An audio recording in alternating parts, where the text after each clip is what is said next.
ముఖ్యమంత్రులు చదువులు ఉంటారు, చదువుదారులు ఉంటారు, అనేక రకాల వాళ్ళు ఉంటారు. మరి ఈ ఆఫీసర్స్ ఐఏఎస్ ఐసీఎస్ ఆఫీసర్తో వీటి మీద ఎందుకు పురుపు తలకాయ ఇస్తున్నారు? ఇది రైతులు చాలా ప్రమాదం. ఇవాళ నా భూమి నాకు లేదు, ఒరిజినల్ డాక్యుమెంట్ లేదు, నాకు ఎవడో రూపాయి ఎప్పుడెవడో సహకార సంఘానికి వెళ్ళాలంటే వాళ్ళు ఈసీ తీసుకొని తట్టగా పడుతుంది, అది పొజిట్కో ఉపయోగపడుతుంది. అసలు ఒరిజినల్ డాక్యుమెంట్ ల్యాండ్ హోల్డర్ లేకుండా అది గవర్నమెంట్ షోరూంలో పెట్టుకుని రేపొద్దు ఈ ఆస్తంతా కలిపి తాకట్టు పెట్టాలి ఉంది. ప్రజలంతా ఒక్క రైతాంగం అంతా ఆలోచన చేయకపోతే అసలు ఈ పరిస్థితి ఏంటి?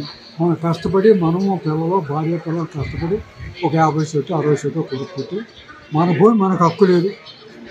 ఏ బ్యాంక్కి వెళ్ళి నాకు 10,000 కావాలి, మీరు నా డాక్యుమెంట్ తాకట్టు పెట్టుకో, నాకు హక్కు, అది హక్కు. ఒరిజినల్ డాక్యుమెంట్ ఉంటే ఇస్తారు. ఫోటో స్టాట్ ఏమో పార్టీకి ఇస్తాడట, ఒరిజినల్ డాక్యుమెంట్ తరచుకుంటే ఇవన్నీ కూడా రైతులు ఆస్తితో కూడా రేపొద్దున తను కబ్బడి హస్తాల్లో తీసుకోవాలని పిల్లారు. మీరు చంద్రబాబు నాయుడు గారు రాగానే అప్రదంగా ఈ యాక్ట్ మీద తొలి సంతకం పెడతాననుకున్నారు.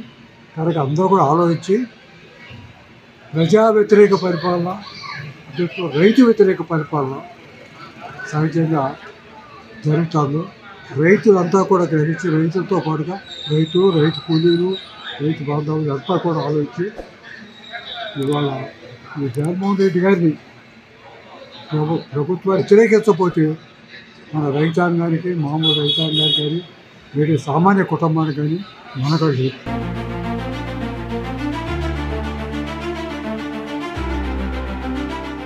Like, share and subscribe to Rajaniti channel.